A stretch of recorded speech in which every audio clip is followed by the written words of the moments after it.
दोस्तों, दुबई के मैदान पर बवंडर कर टूटे हैं।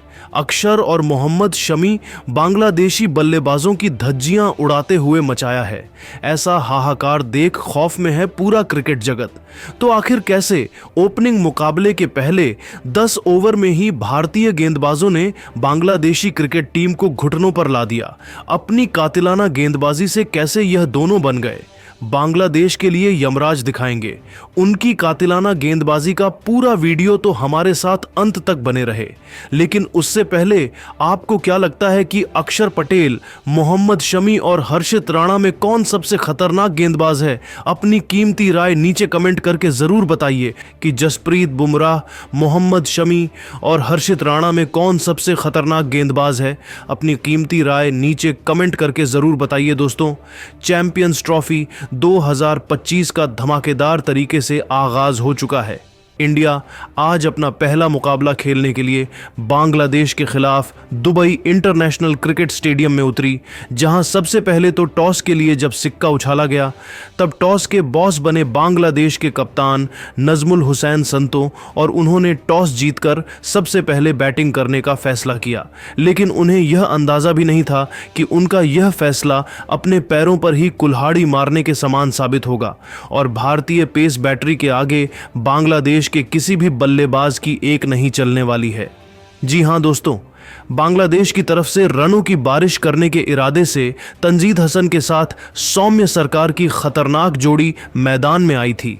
लेकिन दोस्तों, दूसरी तरफ से 2 साल बाद टीम इंडिया में वापसी करने वाले मोहम्मद शमी ने पहले ओवर में ही बांग्लादेश की उम्मीदों को 440 वोल्ट का झटका दिया और ओवर की अंतिम गेंद पर ऐसा टहलका मचाया कि शमी की कातिलाना गेंद सौम्य सरकार के बल्ले का बाहरी किनारा लेते हुए सीधा विकेटकीपर राहुल के दस्तानों में गई और टीम इंडिया को शमी ने पहले ओवर में ही सबसे बड़ी सफलता दिला दी थी, जहां सौम्य सरकार को उन्होंने खाता भी खोलने का मौका नहीं दिया।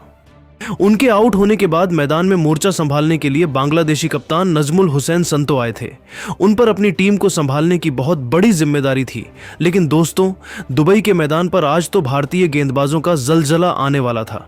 शमी के बाद अब बारी थी हर्षित राणा की और दूसरे ओवर में आते ही हर्षित ने ऐसा जलवा दिखाया कि नजमुल हुसैन संतो को विराट कोहली के हाथों कैच करवाकर बांग्लादेश के टॉप ऑर्डर के परखच्चे उड़ा दिए थे, जहां कप्तान संतो भी खाता नहीं खोल पाए। 2 रन बने थे और बांग्लादेश के 2 बल्लेबाज भारत के सामने घुटने टेक गए थे।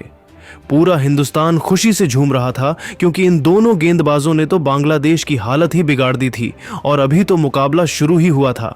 उनके आउट होने के बाद अब मैदान में मेहंदी हसन मिराज आए थे तंजीद हसन का साथ निभाने के लिए। भारतीय टीम पूरी तरीके से बांग्लादेश पर हावी थी, लेकिन तभी प्रेशर कम करने के लिए तंजीद हसन ने मोहम्मद शमी को निशाना बनाया और तीसरे ओवर में उन्हें एक के बाद एक लगातार 2 चौके गोली की रफ्तार में जड़ दिए। ऐसा लगा था कि 2 विकेट गिरने का उन पर कोई असर ही नहीं हुआ। हालांकि दोनों बल्लेबाज दबाव में थे, सॉफ्ट तौर पर दिख रहा था, क्योंकि इन दोनों गेंदबाजों ने कमाल ही ऐसा किया था कि बांग्लादेशी बल्लेबाजों को समझ में नहीं आ रहा था कि किस तरीके से वापसी की जाए। और दोस्तों, इसी का फायदा उठाते हुए इस बार मोहम्मद शमी ने 7वें ओवर की दूसरी गेंद पर मेहंदी हसन मिराज को भी फंसाया और स्लिप में खड़े शुभमन गिल के हाथों कैच आउट करवाकर बांग्लादेश के बैटिंग क्रम की कमर तोड़ दी थी, जहां मेहंदी हसन अपनी टीम के लिए सिर्फ 5 रन बनाए और 26 के स्कोर पर ही बांग्लादेश के 3 बल्लेबाज ढेर हो गए थे।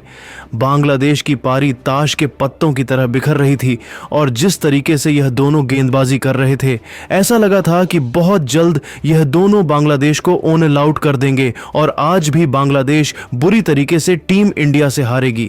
टीम इंडिया बड़े ही धमाकेदार तरीके से अपना ओपनिंग मुकाबला जीतकर बांग्लादेश को चैंपियंस ट्रॉफी से ही बाहर फेंक देगी।